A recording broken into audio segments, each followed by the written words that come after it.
Hi, students. Hopefully, you are enjoying your lessons, online classes in this pandemic, and must be taking good care of yourselves. As you know that we are discussing Introduction to Adobe Flash CS3, and in first lesson we have discussed Flash as a software tool that allows designers and developers to create animations. In this lesson, we will discuss stacking objects, aligning objects, and mainly grouping objects using layers. Layers help you deal with more complex Flash projects. Working with layers has several advantages. You can draw and edit objects in one layer without affecting objects in another layer. You can lock layers to protect their embedded objects from unwanted editing.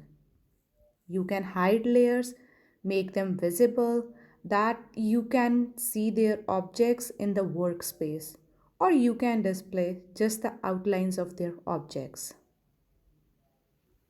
This is an overview picture of layers. You can see the labeled parts.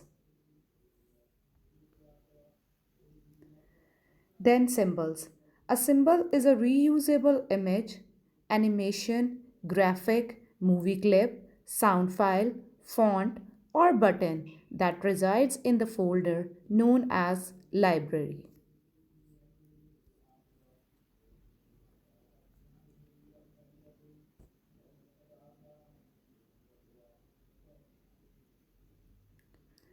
In a layer, animate stack objects in the order in which they are created, placing the most recently created object at the top of the stack. The stacking order of objects determines how they appear when they overlap. You can change the stacking order of objects at any time, whereas the Align panel lets you align selected objects along the horizontal or vertical axis. To manipulate elements as a single object, group them. For example, after creating a drawing, you might group the elements of the drawing so that you can easily select and move the drawing as a whole.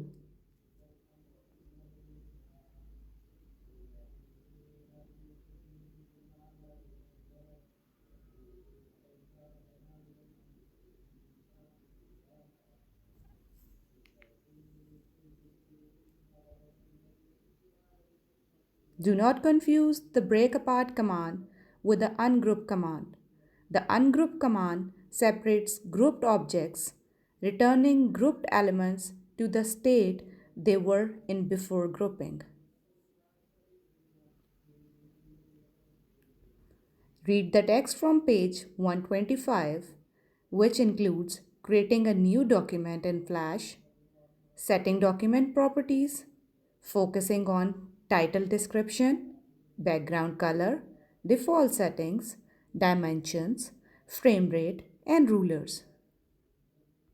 In addition to it, read and understand to save a file, open an already existing Flash file, and various drawing modes. Do these questions in your notebook. And then home task, in which you have to illustrate the document properties of the dialog box with its options. And afterwards, you have to learn the tricky terms of the unit, timeline, grid, and property inspector. Thank you.